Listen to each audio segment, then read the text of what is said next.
your life has had so many specific experiences and moments and people and the rest of it. You have something to give that is yours, and you don't have to overthink that.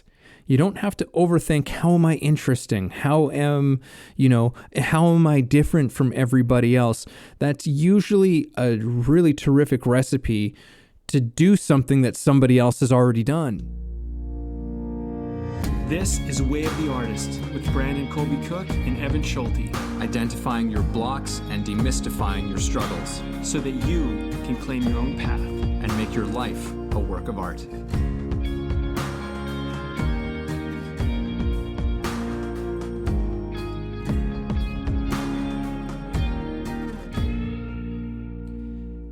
It took us a little while to come up with this one,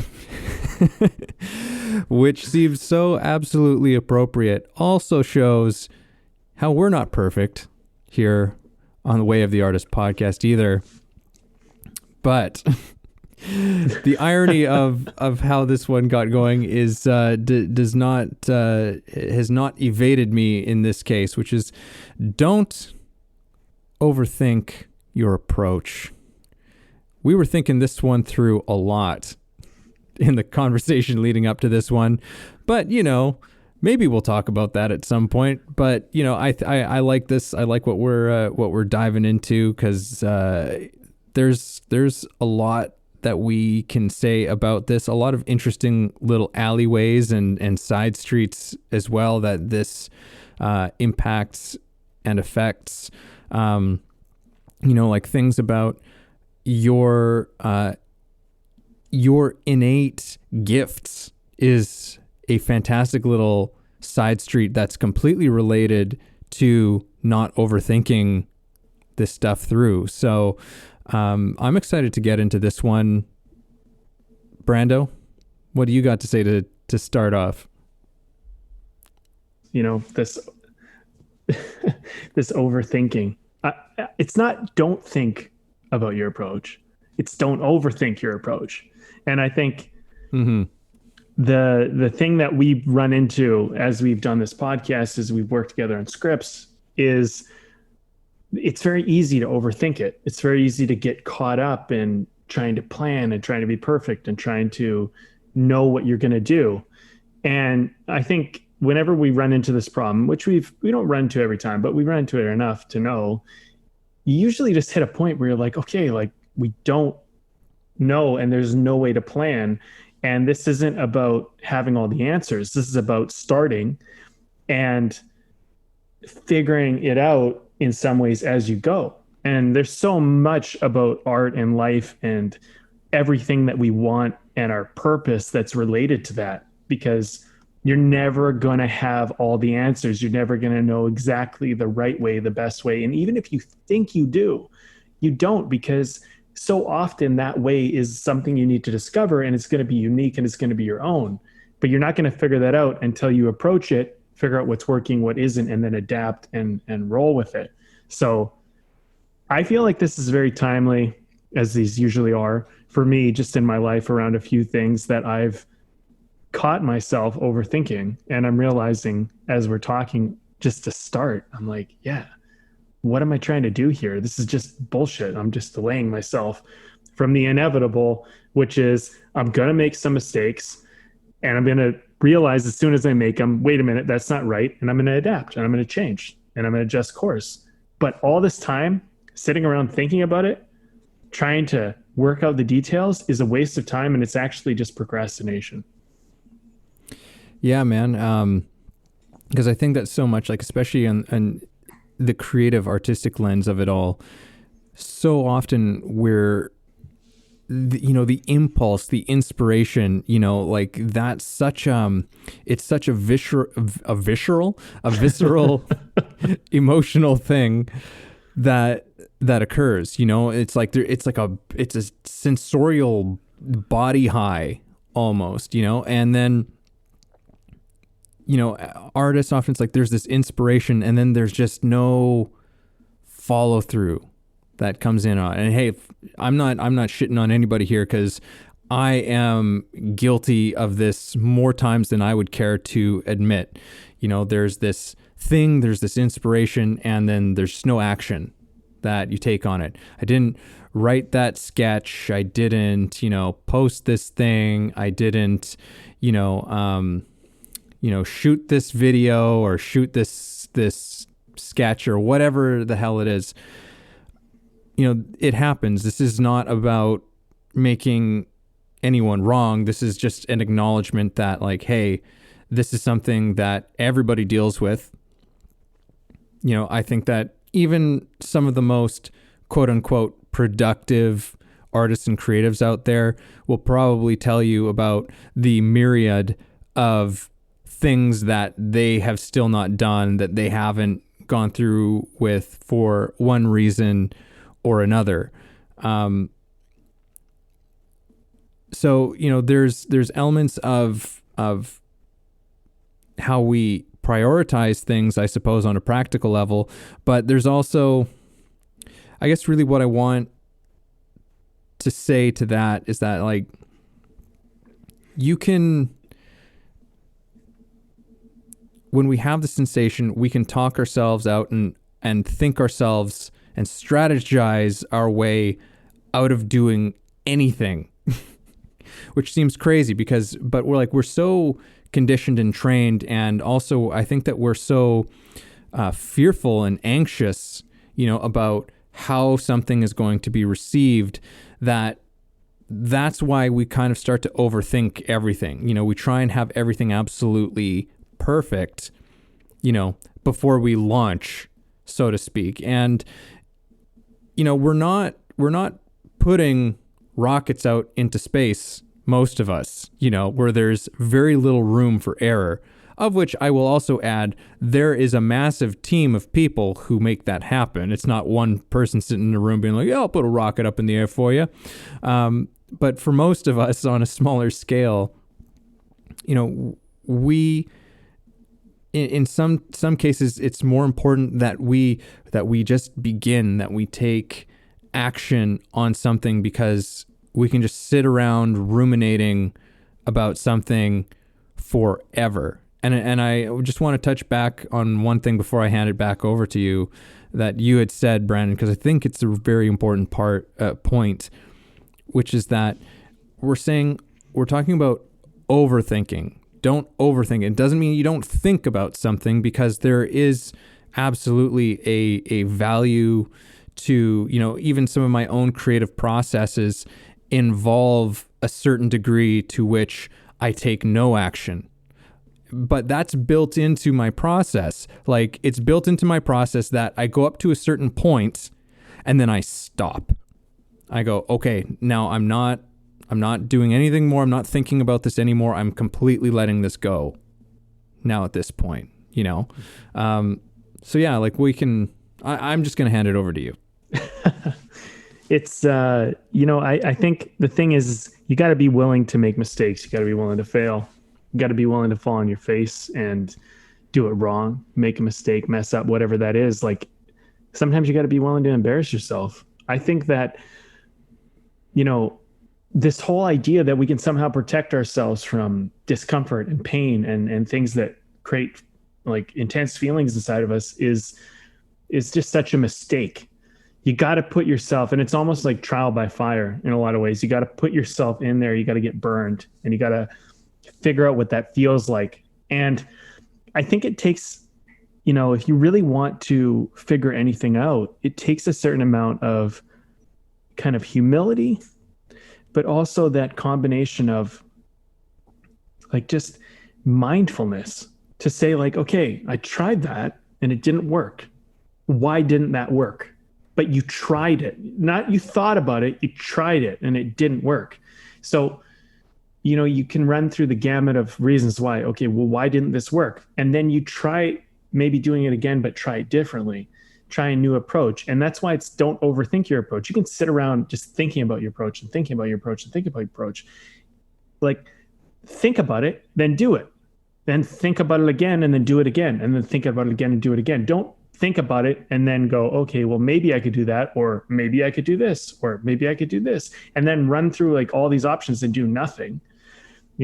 It's like the sooner that you go trial by fire, the sooner that you make a mistake and the sooner that you realize your approach is not the right approach, the sooner you're going to learn what the right approach is.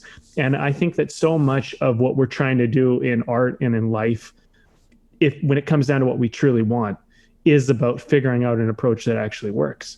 And if everyone knew the approach, it would be easy, but we don't. It's something you got to figure out, and it's personal too. And in some cases, your approach needs to be different than someone else's approach. And, if you try to copy someone else's approach, that approach won't work for you because that works for them, but it doesn't work for you. And this is the overthinking problem, where it's like, I know I'll copy or model what they did. And then when it doesn't work for us, but it worked for them, we compare ourselves and we say, well, I'm not good enough. They're better than I am. That's not true. That approach worked for them. Some other approach might work for you that doesn't work for them. But until you go and try some things, you won't figure that out. So my main point here, just to start this off, is, and I know this to be true in my life, is decide an approach and try that approach. And then get some data. And then from that, then think about it and make a new approach. But if you haven't made an approach at all, you're overthinking it. Mm-hmm. That's how I see it. And you got to give yourself a deadline. Okay, like I got this much time before I make a move. And then that's it. That's all you get. And then you make a move. Like I get 30 seconds. I get 3 minutes. I get 1 hour. After that time has gone, whatever the best you could come up with, that's what you're going to do. And you got to set these kind of like decision points, and your life is passing you by when you let those decision points last for too long. That's where all the overthinking comes. It's like by the end of the day, I'm making a decision. I don't care. It's this or it's that. And then you make that decision. And by the way, to make a decision requires action.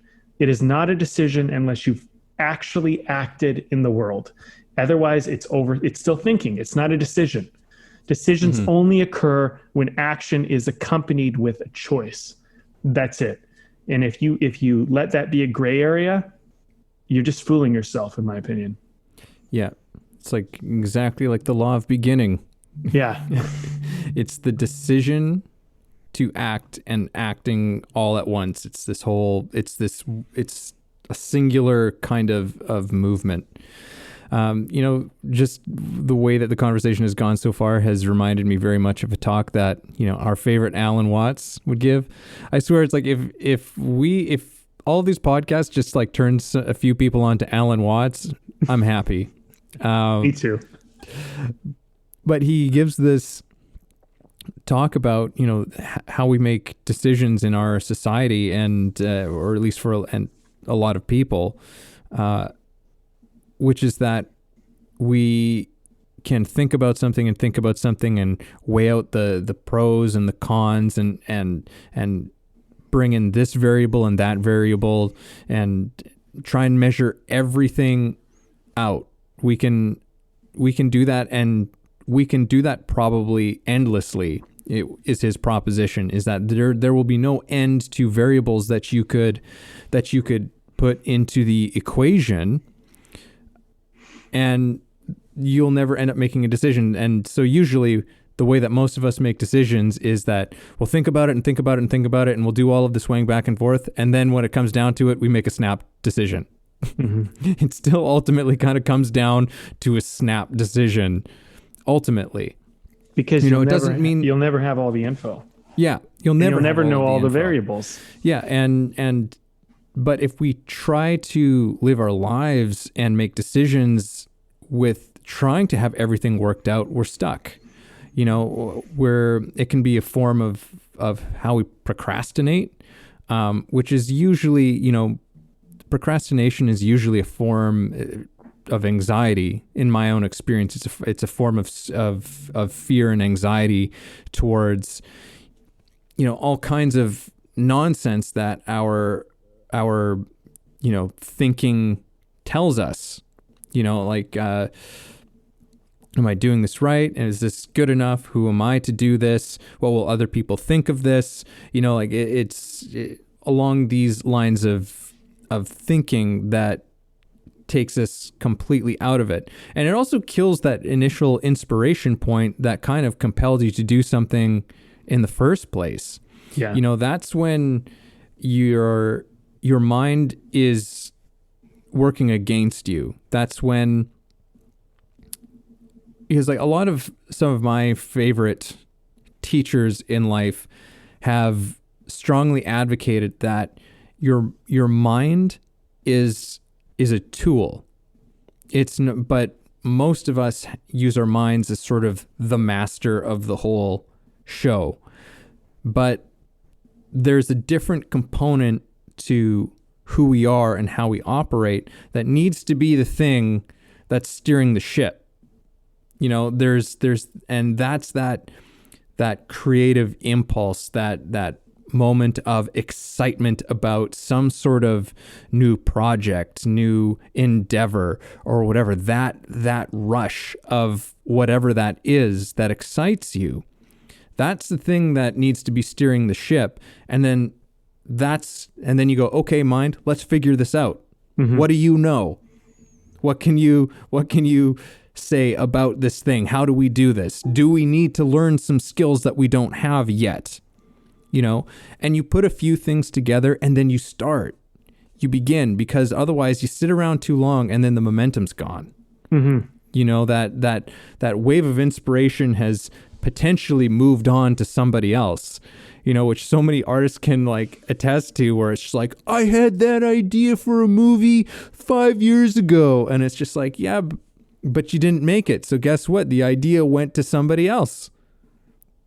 That happens out there. I think Elizabeth Gilbert talks about that a lot in actually she has a fantastic story about that in her book Big Magic, and I wish I could remember who the other author was, but it was like, it's a crazy story because she had this idea for a book, and I don't know if she had started writing it or if she and then just put it down or something, but she had this whole thing kind of like mapped out. She didn't write it, and then she ended up meeting this writer who had this new book, and it was like almost exactly the same book, the same story that she had in her head. And this shit happens, man. Like, I know I've had it happen where like I've seen like a movie coming out where I'm just like, that was my idea. I had that idea. Yeah. I think that your mind can give you some direction sometimes, but more often than not, I find that the mind talks you out of stuff. It kind of goes like, well, what could go wrong? Or what if this happens? Or, it has ways of protecting you. And you have to just get over that. You have to get over what your mind is telling you, because your mind is limited by your current perspective of how you see the world and where you sit in the world and how you behave in the world. So you have to override that constantly. And it doesn't do so well with the unknown.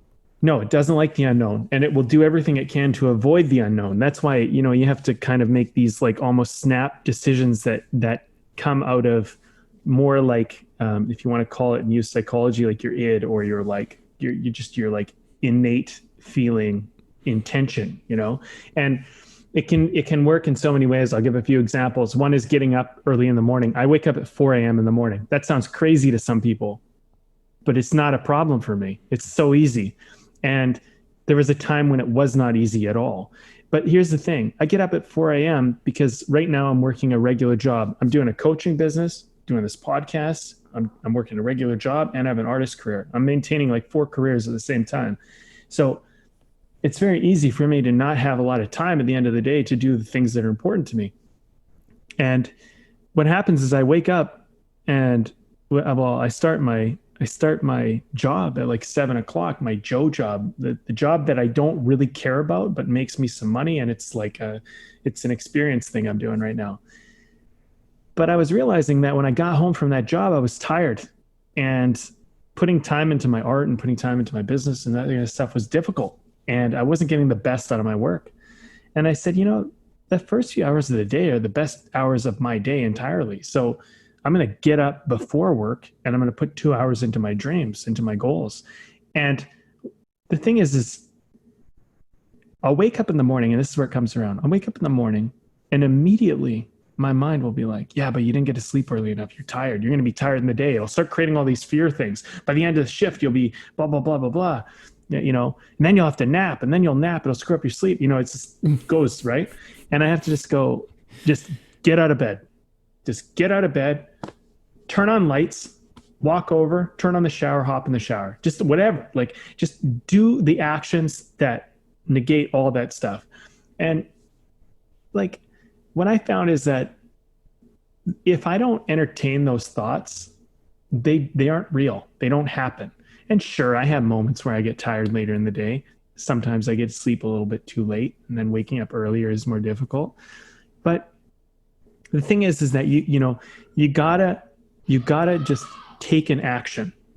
And another thing, like it's like I think dating is a great example too. You see somebody, you're out in public and you see somebody that you're interested in.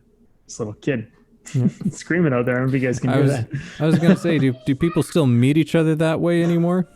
No, he's having a good time. But here's the thing. You see somebody you like. Now, it's so easy to go like, what's the right thing to say to them? What about just see them, walk up to them, say hello. Don't think about it any more than that. When they respond, then you can respond to them. If you try to keep like overthinking all this stuff, you will never talk to the person. And, then you have to walk around in the day thinking about how you would have said it, or you could have said it, or you should have, and it's that woulda, coulda, shoulda, didn't, and I feel like that is so much more painful than just going up there and then finding out, hey, this isn't going to work out, than it is to sit and think about it and wonder. Because here's the thing, when you go up there, even if it doesn't work out, you're going to get some data. You're going to get some information. You're going to start to figure out, like, okay, that worked, that didn't work. This is kind of what I learned.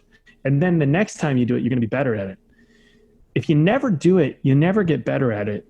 And your approach will continue to suck. And that's the most important thing. You have to take action. If you overthink the approach, like if your approach here, basically this is what I'm saying. If you overthink it all the time, and that's all you ever do, your approach sucks and will never not suck. If you take action, your approach will suck the first few times you take action, but it will get better. And no amount of overthinking makes up for actual action taken. Mm-hmm. There's an element of presence that's emerging in all of this too. It's just like the overthinking is a lack of presence, because in the sort of example that you gave of, going to approach a person who you like, who you find attractive, you want to get to know them, we'll say. And, if you can sit there and be like, okay, well, what am I going to say? Should I say this? Should I say that? Or no, I can't, like, like how much money do I have? Can I buy her a drink? Can I, all this kind of stuff. I mean, maybe not so much that kind of a scenario anymore these days, but I think everyone could still follow along. And next thing you know, the person leaves. Like you just missed your chance entirely, or maybe somebody else approached them. Who knows what it is? And you can retroactively go, it's like, and you can learn your lessons and be like, and you can think about what happened or whatever. But that can become a perpetual state in which you're living your life, which is essentially you're perpetually living your life just always a little bit before everything happens. Mm-hmm. You know what I mean? Like you're always just living a little bit right before life is going on. You're never here. You're never taking the actions on the things that compel you, which, yeah, that thing can be scary. I think that there's a component to who we are. The Greeks called it the daemon, which is interesting because as far as I understand it, the daemon is like, it's not quite the same as what they thought of as like the soul. The daemon is almost its own entity. The daemon is this thing that's very much kind of rooted in the world and has a bit of a mind of its own. You know, it's a force of nature and it won't bend to your will. As much as you want, like, it has a will of its own, and very often that's the thing that's speaking to us. It's just like, oh, go over here, and you're just like, and so they try to, you know, in their culture, understand it and respect it and give it a place and room, because it can become a very destructive thing if it isn't given that place. But it's something that's it's a very powerful force that we have within us that compels us to take certain actions, and that, as sort of like the psychological implications go of that, is that to neglect it will lead to it coming out in ways that are very bad, that are very destructive, you know. And, you know, we could say that leads to depression. I mean, you're not taking action on any of the things that excite you. Like, just like, let's think about that for a few seconds. If you're living a life where you don't take any action on anything that excites you, that on anything that is inspiring to you, like deeply, genuinely, you know, that has to have a consequence until you smarten up, you know. And that's kind of life, you know. It's like we kind of repeat the same mistakes over and over and over, and then until we smarten up, you know. And in this case, you know, the lesson is like, you just got to go for it. Sometimes you've just, like, you can't, there's no room for hesitation in certain times. Like, there's no hard rules to this stuff. You know, there is a time to wait. There is a time to take a pause on something, but there is a time when you just need to move forward. And there's this quote from like a movie. It wasn't a particularly great movie. It was a Cameron Crowe movie called We Bought a Zoo. I think that's what it was called. It was called We Bought a Zoo. And it was with Matt Damon. And there was this line in it. I've seen it. Yeah, like, it was all right. It was one of Cameron Crowe's best, you know. But there was this line in it that said, like, all you need is 8 seconds of blind courage. You know, like, and there's something that I thought was just so beautiful about that sentiment, that piece of wisdom, is that like 8 seconds of courage, like, there's something so easy about that, you know, to think like, what, 8 seconds of courage, it's all you need, you know. But like, that 8 seconds of courage is you just somehow moving your body in the direction of that person that you like, and finding yourself standing in front of them, you know, like, and then they look at you. That's the 8 seconds of courage, you know. And then someone's just like, hi, you know, and then whatever the hell happens after that. And yeah, maybe you put your foot in your mouth, and maybe, you know, you say something really stupid. Maybe it doesn't go so well, and, you know, you will never speak to this person ever again.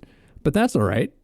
You know, that's all good. Like that. Like, if that's the worst that we're having happen here. And then the thing is like, now we've got to confront the issue of, now, don't overthink that it didn't go well. Don't overthink that. Take your lessons. What could have you done better there? Like, what happened there? Be honest with yourself. Honesty is the best way to learn, you know, is being brutally honest with yourself. But, you know, then let it go. Leave it alone. Don't make it mean something. I think that's you know, that's one of the dangers of all of this is, you know, we make things mean stuff that it doesn't mean. Like, that somehow you're not good enough because whatever. I remember I walked up to a girl one time, and like I've dated a lot. I have had, you know, I had to learn how to approach, but like I've dated a lot, and I learned that. I learned how to talk to people. I learned how to do that. And I was a super shy kid, but it started by just approaching people. And it was not, men and women, not just to be friends with the guy, you know what I mean? Just to say, hey, how's it going? Whatever. Like, to do that took courage in the beginning. It was difficult. And, the more you do it, the better you get. One of the first things I realized, I remember when I got to college, because I was like, I really wanted to, I really wanted to date. I really wanted to get out there. And I remember I would go and I approach people. And what I discovered like pretty quickly was that most people never heard the first thing I said to them. I was thinking, oh my God, what's the right thing to say? Okay, just say something. And I usually say, hey, how you doing? Or, hey, how's it going? Or, oh, that's cool over there, or whatever. I'd just break the ice somehow. And what I found with most people is, unless they saw me coming, unless it was kind of like we made eye contact, and then, it was like kind of, and that would happen from time to time. But a lot of the time, that person's aloof. They're not aware that you're like, because they're in their own world. But you kind of knock them out of it for a second. They don't even really hear what you say. So that first thing that breaks the ice is usually kind of like, in my experience, like, doesn't matter that much, and it's just like that person, I kind of think they're going, oh, someone's talking to me. That, like, and then they start thinking about themselves. You know what I mean? They're not thinking about you as much as you think. And if you come at things with like a genuine, authentic honesty, most people have an open door. There's a certain amount of grace that they're going to give you to kind of start a conversation. And if you can open up the topics about more than like benign, boring shit, like how's the weather and this kind of stuff, if you can actually start to open up an actual conversation of interest to that person, generally they will start talking to you. And so, But even if you do it in the right way, you can even make the weather a good approach, Sure, you can. It's like you come up and you ask the weather, like, ironically. You ask about the weather ironically. It's like, so how about that weather, huh? It can work. It can work. It can work. Evan and your advice, so good. Yeah, I don't necessarily. I've been out of the dating game for a long time, so. No, it can work. I mean, the thing is, if you make them laugh, right? If it's, and that's all. If just you make them laugh, they like it when you make them laugh. But people do. People like to be interested. They like to be curious. They all the things that we normally do. I mean, if you can present that to somebody, if you can bring that to their world, they're going to be interested in having a conversation. But I've had a time where I remember I approached this girl, and I don't know what was going on, but she just ignored me. Like, she pretended I wasn't talking to her. And it was like really weird, because I was like, oh, I started to realize, like, this person just doesn't even want to acknowledge that I exist. And I remember being there and being like, this is messed up. Like, and it never happened to me. Like, I never actually been like fully ignored at that point. And I was just like, wow. And I didn't know what to do. I ended up just walking away, and I was like, what the fuck? But the thing is that gave me some data. It gave me some, like it was just, there's all these things that you could try to overthink about. Well, what if she says this, or what if they do this, or what if they do that? And, sometimes, the person doesn't hear you. Sometimes they're going to ignore you. Sometimes they're going to respond, like maybe they're having a bad day, whatever. But if you make it personal, like, one of the things that I learned to do was with action, and just relation to people, but this goes for everything.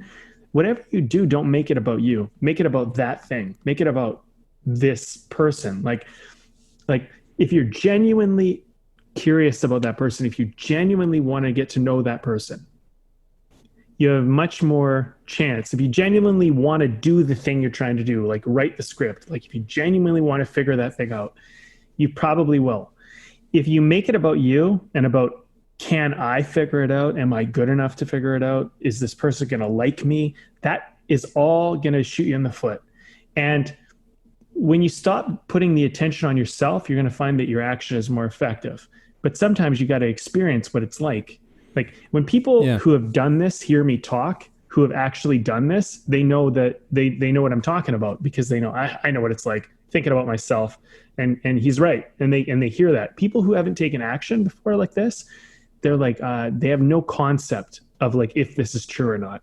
And when you take action, you start to actually be a better gauge when someone's like giving you advice or giving you direction, because if you've never done it, you don't know. So a lot of what you're doing I think when you take action, when you just make a move, is you're gathering data, which helps you to be a better learner. It helps you to be able to know who to take advice from, know what advice is legit and what isn't. And you have that real world experience. So when you run into that problem, you even know what to ask. Okay, you could go, hey, Brandon, I went to talk to this person and they completely ignored me. What do I do? You'd have that question to ask now because you had that experience. The experience gives you the question. It gives you the insight. It gives you the thing to look into. It wasn't a success, but the success is now that you have confronted that, it's no longer a mystery to you. Mm-hmm. And I mean, I listened to that story about just like this girl that you approach, you just completely pretends that she did exist. I mean, there's so many ways, like, it's funny because, yeah, like someone could be very dejected by that and you could take it very badly and let that discourage you in the future. Like, you know, that's the thing, but there's always an opportunity for something to happen. Because like in many ways sometimes I like to think of like, well, what would a master artist do with this? And for me, like a master artist is right up there as far as like wise people, as wise a people as there's ever been. I'm not saying that that we ourselves or that other people are master artists working on it. But a master artist has an experience like that of seeing this person and being like, ooh, feeling that rush of energy and excitement about this person that they want to go up to. And they feel that fear, they feel those nerves, and they approach them. And the person just pretends like they don't exist and they laugh about it. You know, they walk away and they go just like, oh, that stung. But then they laugh about it, you know, because there's just something, you know, the artist always kind of has one foot in and one foot out. You know, It's just like, I'm a part of what's going on, but I'm also this being that's like experiencing the fullness of life and just that whole experience, every emotion that came with that, everything that you were experiencing and going through, like it's all just kind of so wonderful in a certain respect. You know what I mean? Like, holy shit, you just had a human experience. How about that? You know, like a deeply human experience, you know, like especially when you're putting yourself in a position of vulnerability. You know, vulnerability is like a huge name of the game with anything that's within the realm of artistry. It's always got to come with some vulnerability. There's vulnerability in taking action. There's vulnerability in taking a shot and trying. You know, when I played soccer, right? Like I've shared this before. When I started, I really sucked. I was really not good. Really, really not good. I would say a miracle that I was even on the teams that I was on. Like, and I was hanging on like by a thread, probably.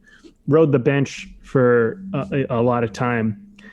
And I just, you know, I didn't have the confidence and I didn't have the skill. I mean, it was kind of a combination of the two. And I had to figure out how do I get more confident and how to get more skill. And those things were going to come together to some degree. But after a few years of playing with these teams where I was really not good, I eventually actually transferred to another team and I became the captain of that team. And I started scoring a lot of goals. And there was a day where I remember I was scared to take a shot because like when you miss an opportunity for your team, you know, there's not a lot of goals in soccer really. And you just, you know, it's embarrassing and you feel like you let everyone down and you feel like you should have passed it and given someone else the chance if you couldn't do it. But I remember there was a certain day, I don't even remember what happened, but I just remember I was just like, the only way you're going to score is if you shoot. So when you get a chance, you're going to start taking chances. And I did. I started taking chances and yeah, I missed some, but I also scored some. And that's the funny thing about soccer. You only got to score a few to start being a leading scorer in the league. Like it doesn't actually take that much. And I feel like a lot of sports are like that in a lot of ways. Like you gotta give it a shot. You got to try. And every time I took a shot, I got a little bit better at taking a shot. And there was a time where I coached soccer for a little bit. I coached these kids, and it was one of our first early practices. And I was teaching them how to shoot a ball, because that's one thing I'm really good at. And I lined up at the 18-yard box, and I said, you're going to put your toe down, you're going to put your chest over the ball, and you're going to focus on where you want to hit it. And I blasted a ball from 18 yards, like right in the top corner. And all these kids on the team, were just like, holy shit. Like, they were just like, after that moment, they just wanted to listen to everything I had to say. But the way I did that was, and this is where, like, it's like, if you look at life like practice, when you look at things like practice and you see them as, I'm going to make mistakes, but every time's a practice, I'm going to get better and better and better. There will be a day where you can just look at something and you can do it. And you can do it in a way that amazes other people. But that started by like hitting the ball over the net, missing great chances. You know what I mean? And this goes for everything in life, not just soccer. It goes for dating. It goes for acting. It goes for everything. And the only reason why a lot of the time we're not as good at stuff, in my opinion, as we would like to be, is we haven't taken enough chances, and we haven't taken enough risks, and we haven't put ourselves in the pocket enough to feel the vulnerability of messing up. And it's trial and error, and you readjust and you readjust and you readjust until you start to actually get it. And the weight of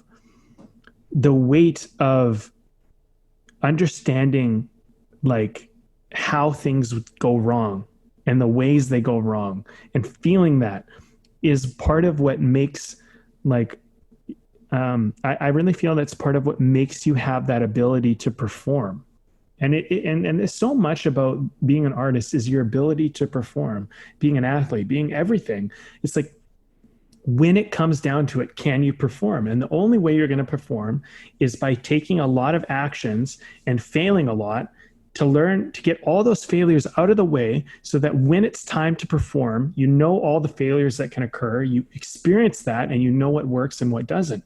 And in those moments you perform, because you've already gotten the failures out of the way.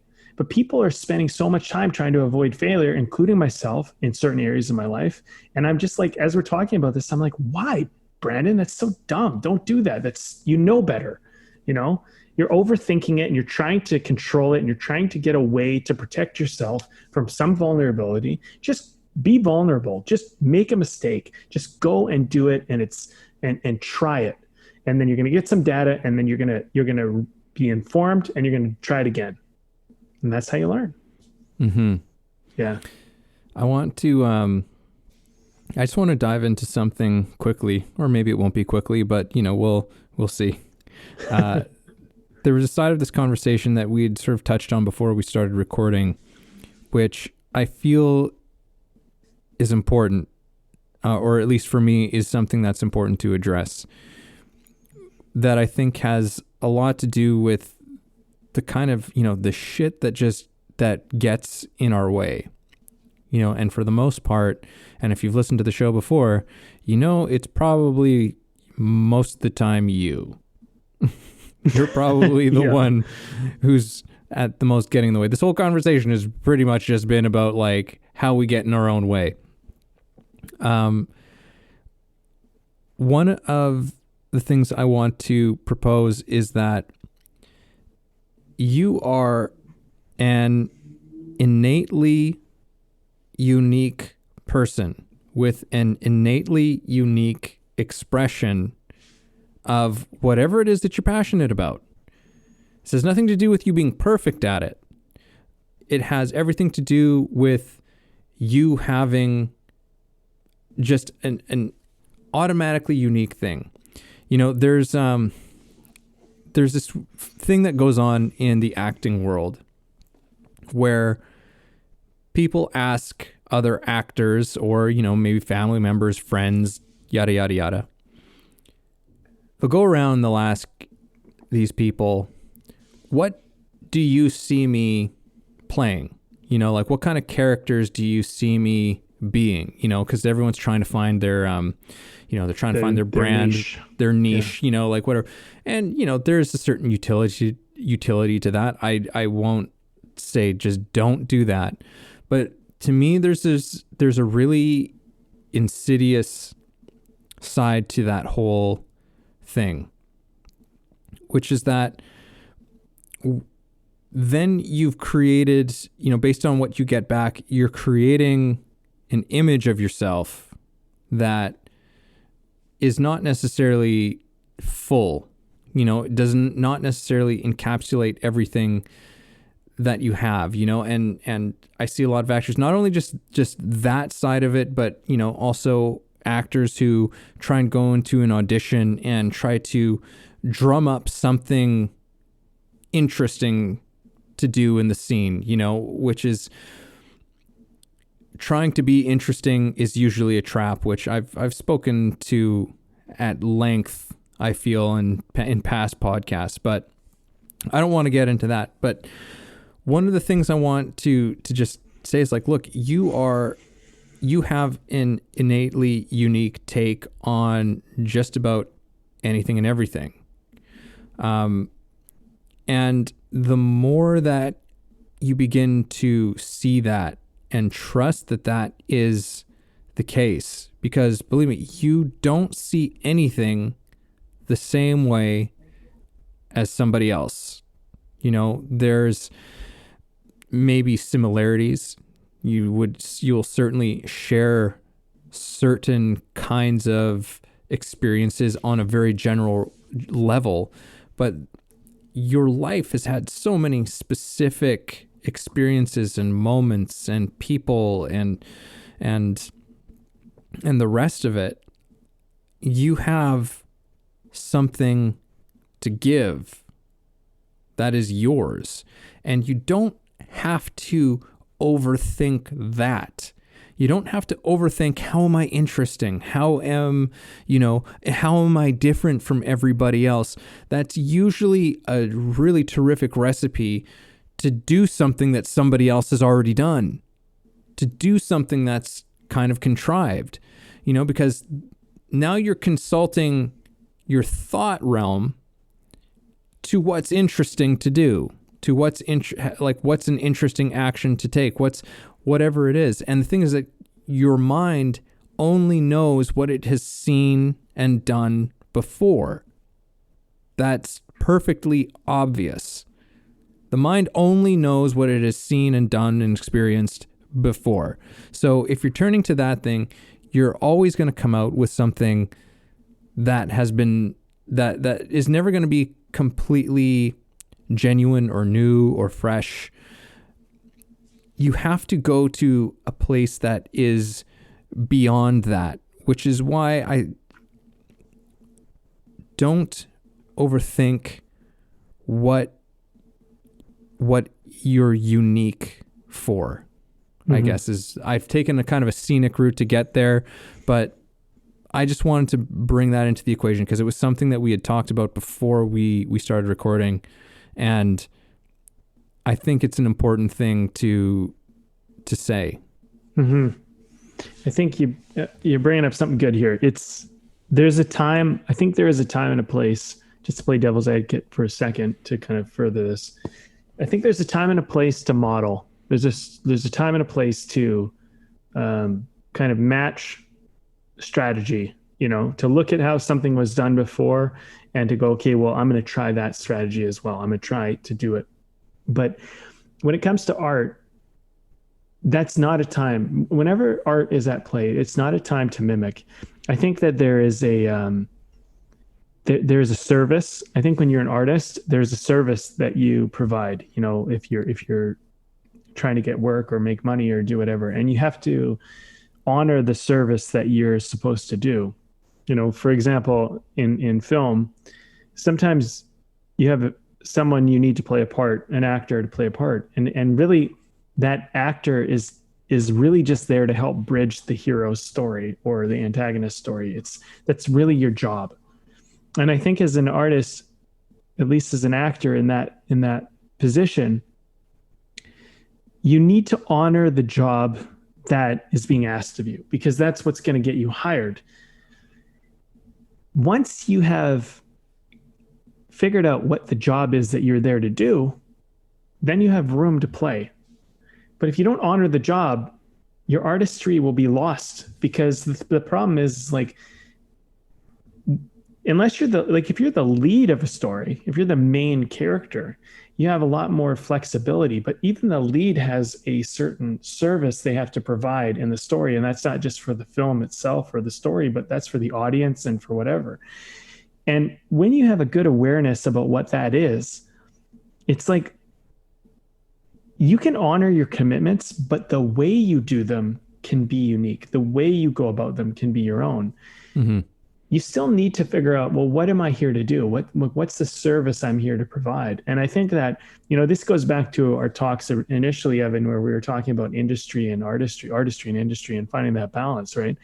There's a certain amount of, like, for example, at least in film, it's the film industry. It's an industry. It's a business.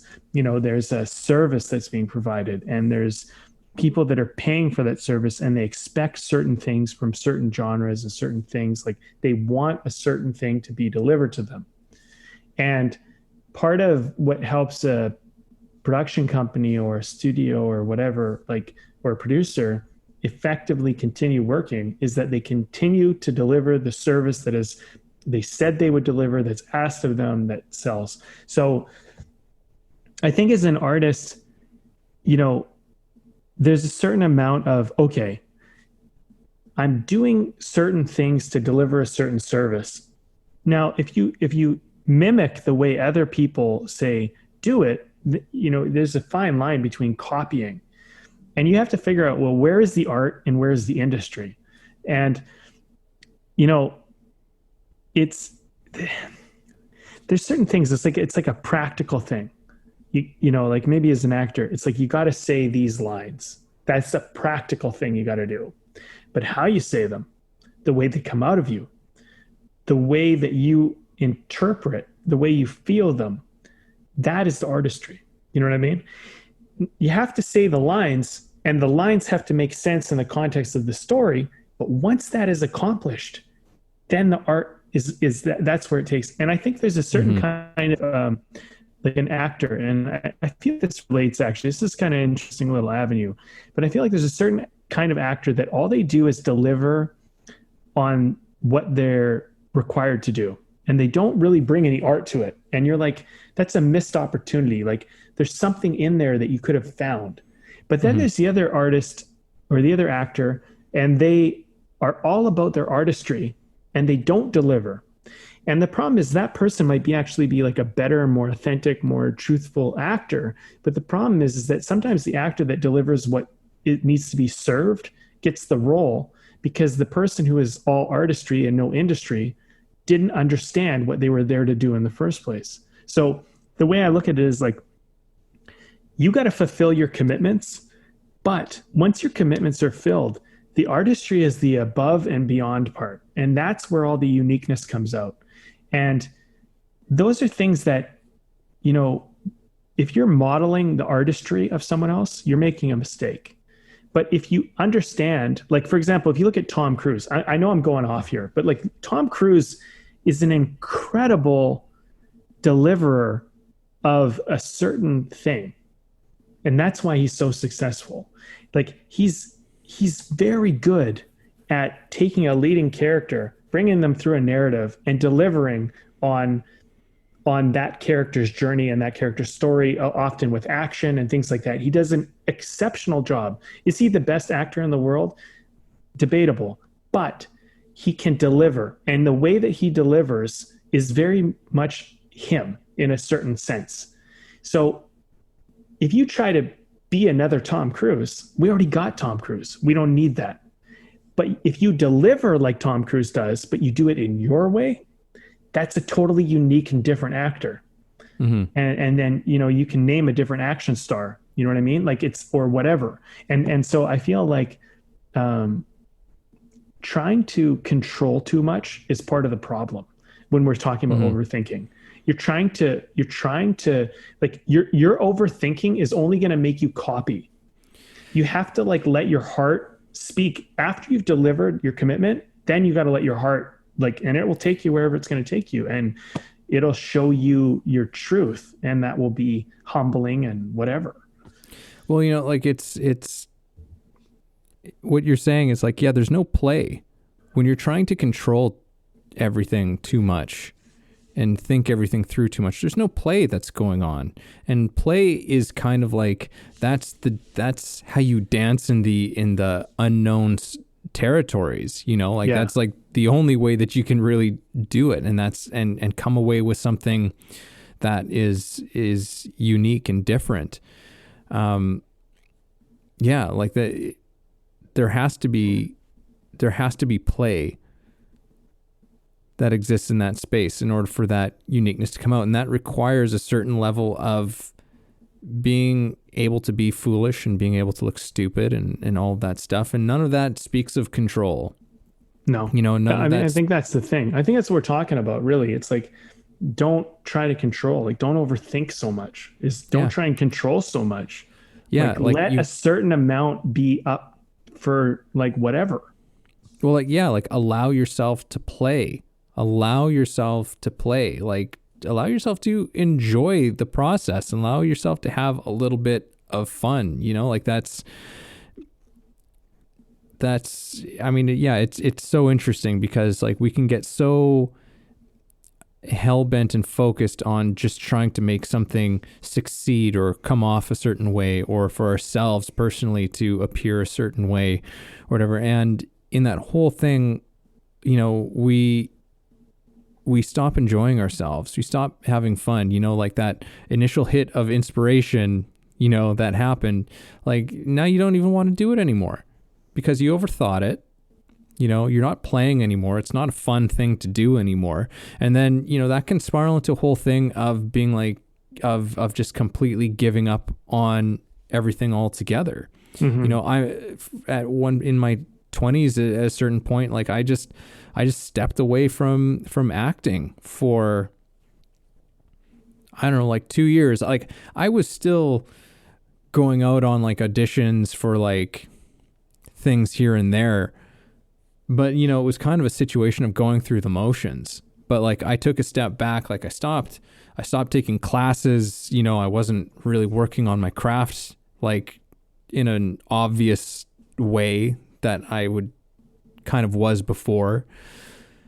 But I had to take a step away from it because there was just no joy in this thing anymore. There was just too much. It was too much of, like everything was just trying to be too controlled. There was too much, there was just too much that wasn't in that unknown space anymore, which is kind of a funny thing when you think about it. Like it's the unknown is kind of a place that we can be very afraid of and we can shy away from it.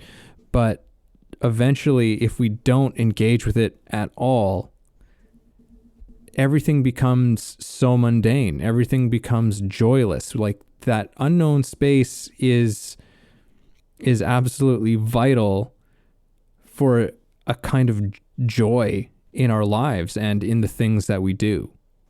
I would even argue that the unknown is where art exists. It doesn't actually exist in the known. I would absolutely agree with you on that. And something I'm realizing too is we have the law of the unknown and we have the law of play. And I'm starting to realize that those two are such close partners because in the unknown is where you need to play. Yeah. Like that. I think we've actually had that discussion where we're like that relationship between play and unknown. Yeah. Well, yeah. So I guess I'm maybe being reminded of it, but it's like, I'm seeing more now, like how really like you go into the unknown with the intention to play, and play is like, it's about not being in control. It's about letting things go. It's all about letting things flow, and if you're really there to play, you'll find the best results. I mean, I think control, what it does, especially with like socializing, is it eliminates banter. And banter is such an important part of the social process. And a lot of people, because they don't let themselves go, they don't let themselves play, they don't have a sense of banter. And banter is just so playful. It's like, it's like the stereotypical guy who's trying to pick up the girl, and he's, and he's trying to say all the right things, and it's so inauthentic, and it's such bullshit, and it just creates this like very disconnected, even if that person keeps talking, it's just like, it's, and banter is when, and then you have these like dating experts who are like, oh, that's called negging. And it's like, it's not negging. Like negging is when you make fun of somebody and whatever, but that's part of banter. Like when you and I joke around, on the air, off the air, sometimes like you misquote. I'm like, I haven't got a quote. That's banter. That's what banter is. Like, that's not me tearing you down. That's me keeping you on your toes. And that's part of what makes socialization so fun, is because when you're alone, you control everything. But when you're with someone else, they see you like you flubbed the word, they saw you flub the word. It creates a sense of play. It creates a sense of like, okay, I'm dealing with this. You know what I mean?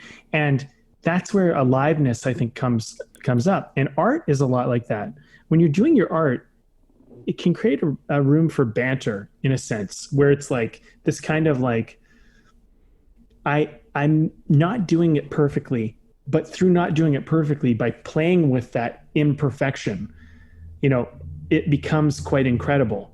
And like, if anyone's ever done an acting scene, like acting teachers who are good, we usually say like, a mistake happens, keep going, keep rolling, keep see what happens. And often you'll find that through that, very interesting stuff occurs. Like, someone spills a drink they weren't supposed to, but because they did, it created a dynamic. And then it's like, well, let's keep that. Let's play with that. Let's work with that. Yeah. And, sometimes you'll go, okay, that went wrong. Let's do it again if it's film. But sometimes you'll let that roll, and that will create awesome stuff. But if you're not open to that, you're not open to this whole life that can occur. Well, it's kind of, in a weird way, it's like this whole conversation for me is leading to this place of like, look, it's not so serious. Yeah. You know what the problem with the approach is? That everything has just become way too fucking serious. Totally.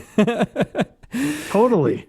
Yeah, like it's because like, and just even some of the stuff that you're saying too, it's like, with acting, I can relate to that. Like, very often in scripts, particularly in plays, because a lot of people, if you're an actor, you've probably read a play, you've picked up a stage play. And if you're not, maybe you have as well. But what a lot of people don't realize is that published version of a play is not the original thing that the writer wrote. The writer wrote what they did, and they decided it was good enough to like move forward to, we're going to do a production.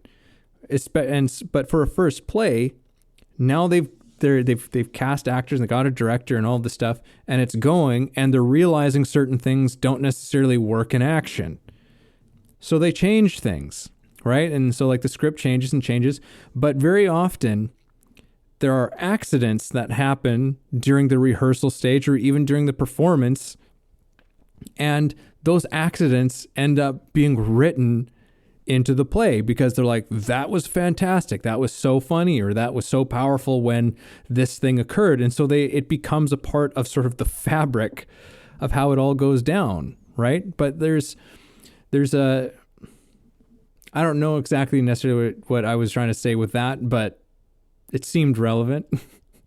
And also, yeah, just like with some of the things that I teach with actors and with people who are interested in doing some acting type of stuff, is that like there's what you're saying, like with banter, like it's,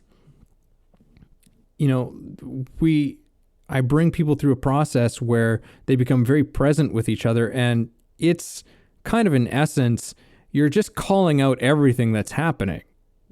In a way, Meisner is very much about like, you're just calling out everything that's actually going on right now. And usually that has something to do with the other person. It could be like, oh, you just flubbed up what you were saying, right? And the other person has to repeat it.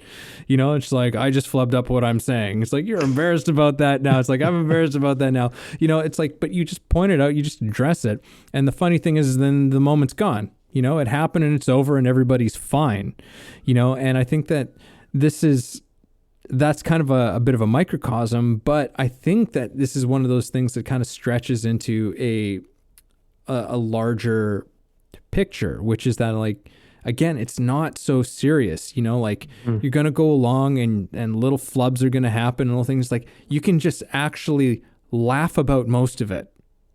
You can understand that it's really not very serious. Most of if I learned anything from Meditations by Marcus Aurelius, it was this one quote, which when I read it, I had to read it over and over and over and over again, which was, "You are disturbed only by your own opinion." And it just was this thing of what?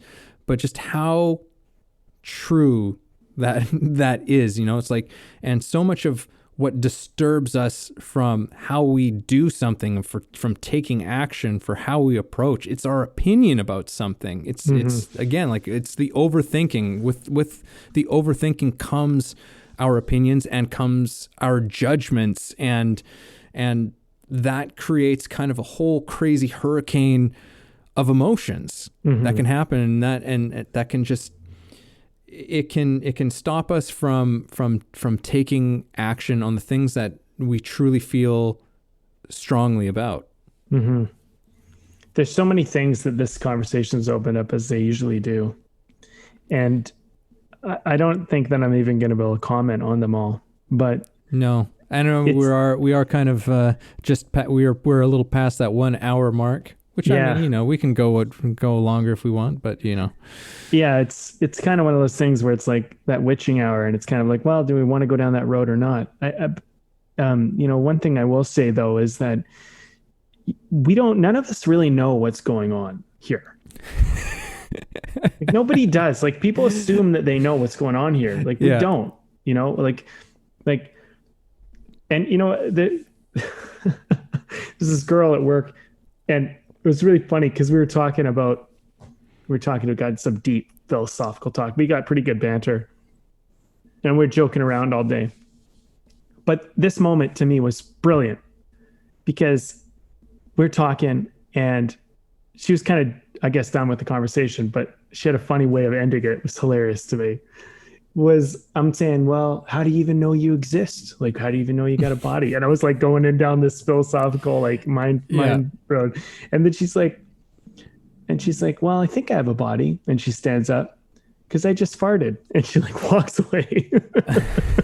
It was just boom, exit, mic drop. You know what I mean? Shut down the conversation. But it was hilarious the way that she delivered it. And it was just there's kind of this whole, people don't really know what works with people, what doesn't work with people, what you can get away with and what you can't. I think about this situation, just to openly admit that you farted to somebody is such a faux pas, social thing to do.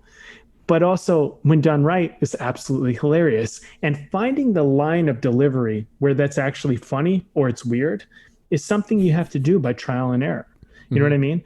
And so much of stuff is perception, and it's earned perception. So the way someone sees you, there's initial judgments based on how you dress, based on how you walk, based on how you approach. But then there's when you get to know somebody, and that your opinion and your relationship to them can alter and change. And what somebody who can say versus someone who you don't know can say and get away with or work with, or based on the position that person's in perceptually, so the thing is that here's my point.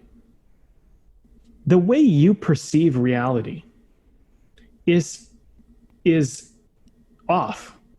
And if everybody accepts that, then they can start taking action to start to get a new perception. And if you base your perception on reality based in the small circle in which you live, based on your family or your close-knit circle of friends or your small little community, your perception of reality is very limited. Because if you meet other people, then you can start to see, well, they do it this way or they do it that way. And it can open up your mind. So one of the hard parts about stepping out of taking action and not overthinking it is you're going to be thinking about it based on the perception you have, which is wildly inaccurate. And you need to open yourself up to the world to try new things and see how things work, to be able to break through those perceptual limits. And there was a time where, you know, like talking about farting, like I could do with my brothers, but you maybe wouldn't say it at school because you get made fun of, right? Mm-hmm. But like, you know, and in certain environments, like maybe like a serious business meeting, you know, maybe it's difficult to get away with, but like in other environments, you know, with close friends or in like maybe more of a, I don't know, blue collar situation, maybe it's more open. But like learning how to like go to a certain arena and like live in that arena and exist in that arena is entirely different than another arena. And all of that is you actually visiting that arena, and which requires the action of going in there and trying that. And until you do it, you're just so ignorant and you're so naive and you're so judgmental, mostly of yourself. So what I'm kind of saying is like, you have to be willing to go try stuff so you can see if there's something different than what you think you know. And I would strongly argue that you don't know jack shit, and that's a good thing. Because whatever you think, you know, you can get away with so much in this life. You can open up doors to possibilities that just seem so unreachable to you. And until you step out of your circle, until you step out of your comfort zone, you're not going to know if that's true or not. And unfortunately, for the people who aren't stepping out of their comfort zone, they're hearing me say that, and I'm sure they're going like, that's true, I don't know about that. But like, really ask yourself, are you like sitting in the same, like talking to the same people, doing the same thing? Like, are you pushing yourself into fears? Are you trying stuff? Because if you're not, then I'm telling you, it's so exciting for you, because you're about to, if you're willing to, you're about to crack open a world that you're going to find out that you could be an entirely different person than you even are right now. And it's such a great, awesome way. And that you could open up relationships and possibilities that you never even thought were possible for you. And it's going to be scary, but I'm telling you, like on the other side of that is an incredible world for you. And for those of the people who have done it, you're going to know. You're going to be like, yeah, that's so true. I mean, if I didn't step out and try this, I would never have known. And it's just like, you got to dare. You got to like stop overthinking it, stop trying to control it, and just like go into that world, enter that world of another person, of another art, of another thing, and see what happens, and then learn. And as you learn, you'll get better. And pretty soon you'll be able to exist in that arena. But day one, before you've ever entered it, you're not going to know what to do. And that's okay. That's part of the process. And that's kind of like almost the kind of encouragement I want to kind of push people into. And I don't know. And no, that's great. Because, like, you know, because what this really says to me and reminds me of is just, as human beings, we have an incredible capacity to get through things. You know, like we will find ways to move through, you know, events and circumstances and situations.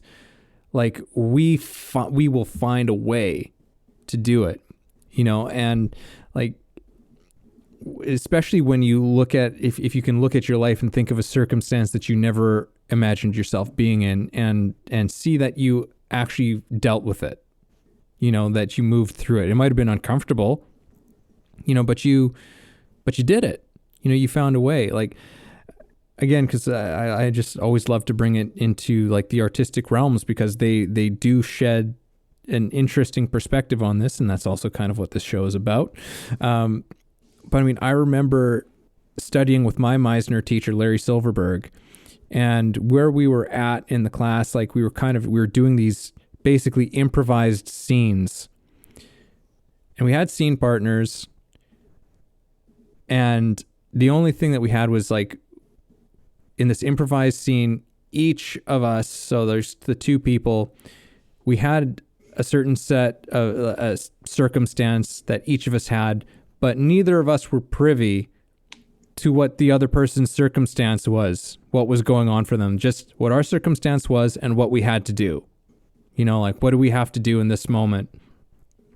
And we knew what our relationship was to each other. In this situation, this guy, he was my uncle, but I didn't know what was going on. And I remember leading up to it, because I'm like, okay, like this improvised scene is going up in front of the class, a bunch of people are going to be watching it. And, there's all of those things of like, you want to do well, like you want to, all of the shit that we tell ourselves.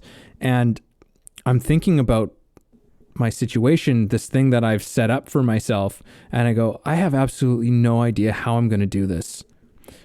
I don't know how this is possible. I don't like thinking and worrying and freaking out that I've done something completely wrong here, and it's getting closer and closer and closer. Like we're in like the hour leading up before this has to go up, and my mind is just like, I don't know how I'm going to do this. I don't know how I'm going to pull this off.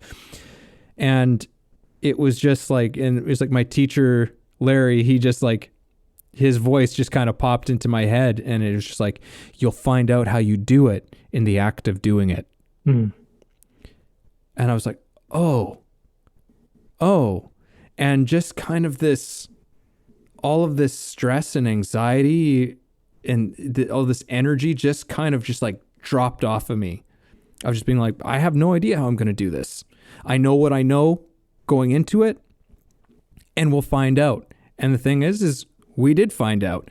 I did find out how I was going to do it, and it didn't mean it was like smooth and perfect and all of these things. Sometimes it feels like you're floundering and it's like, but it carried through to the end, and an entire scene played out in front of everybody that was very interesting and unpredictable and completely unplanned. Like it was an incredible teaching moment, not only for me as an actor, but just, again, in this moment right now. And this is as something that we can extract as for ourselves in life. You know what? We come in with what we've got.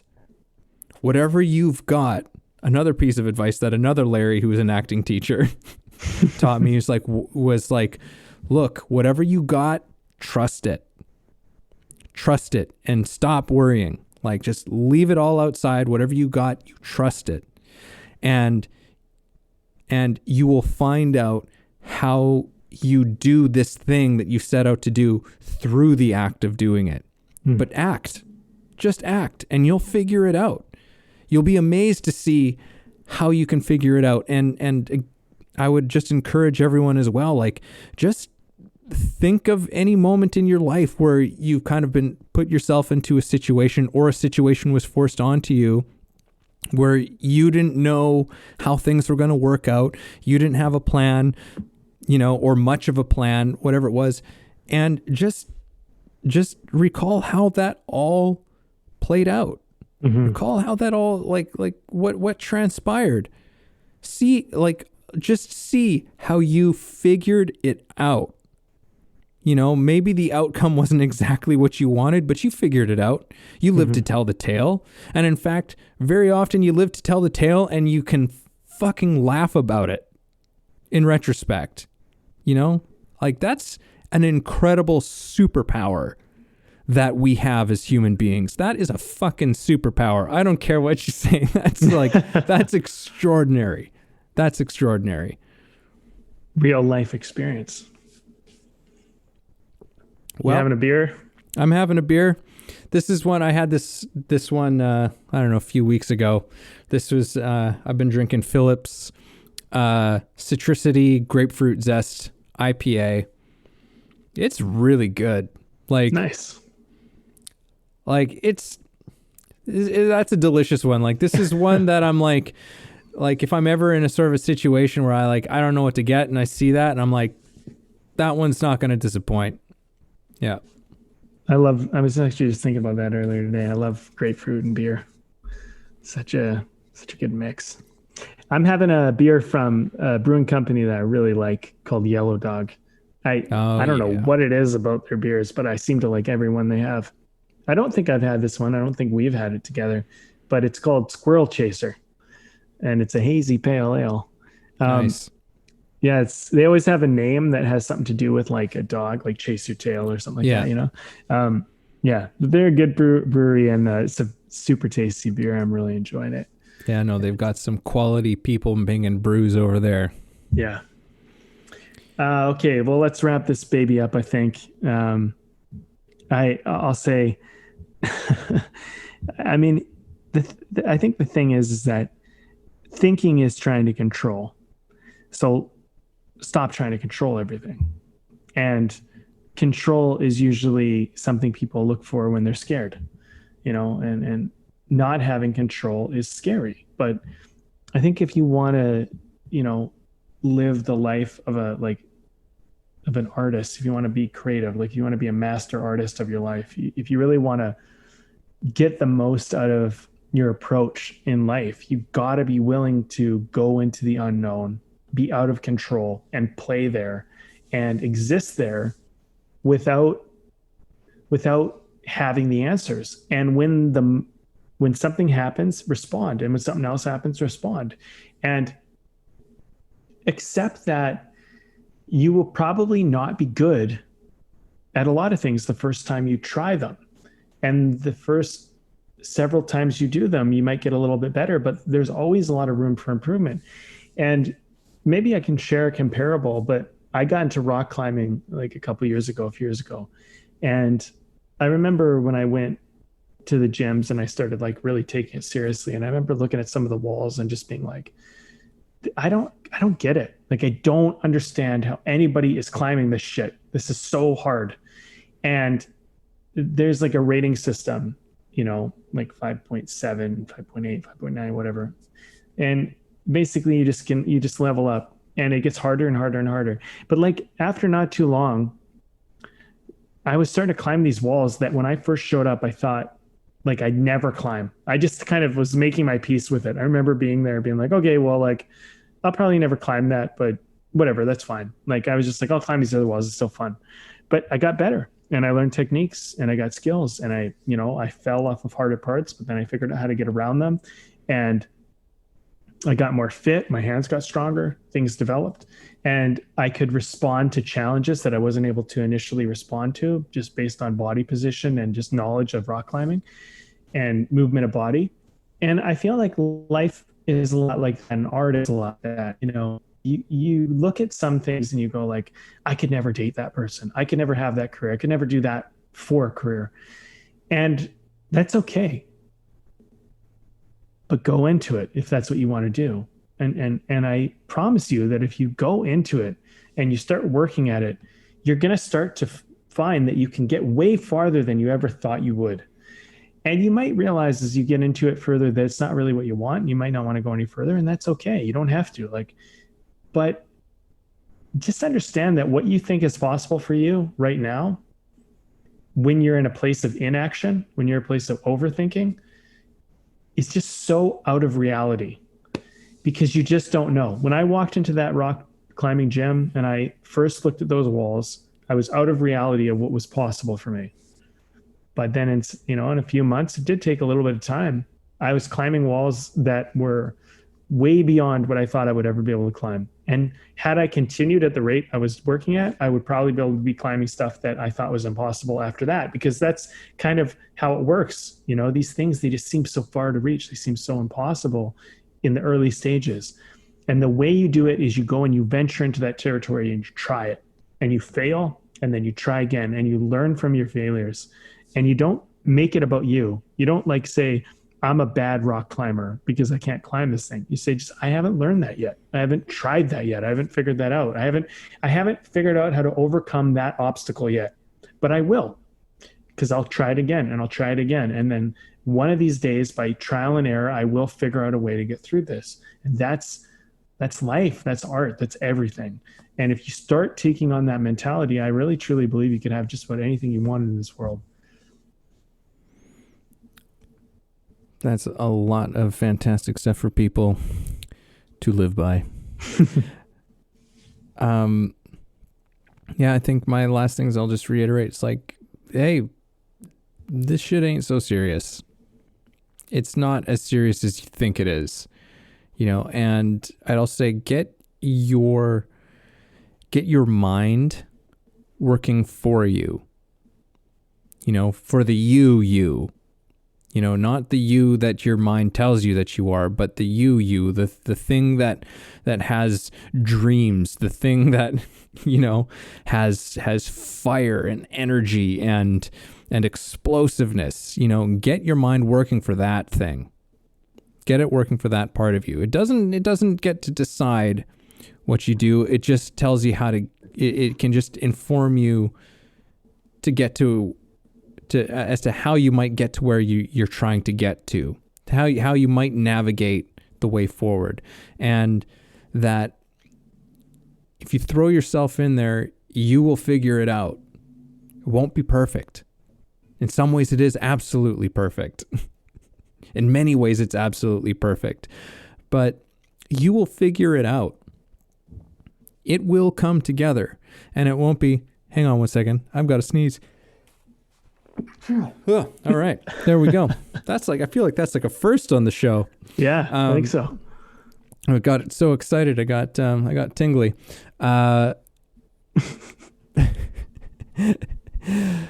Just more proof that you don't we don't edit exactly. any of You this don't shit. know.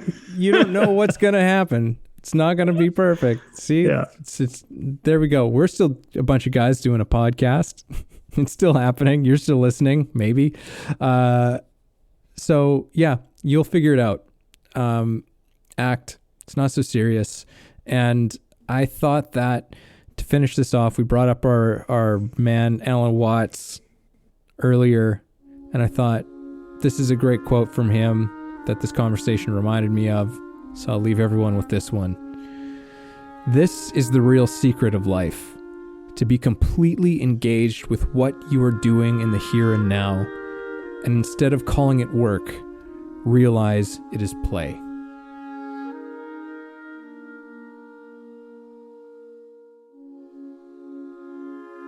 Thanks for listening to the show. If you got something out of this, if you feel it improved your life or your journey in any way, please take a moment to subscribe, leave a review, or share the episode. You can also support us on Patreon, where we have tons of great bonuses. You are the ones that make the show possible and help us to thrive. Thank you for joining us.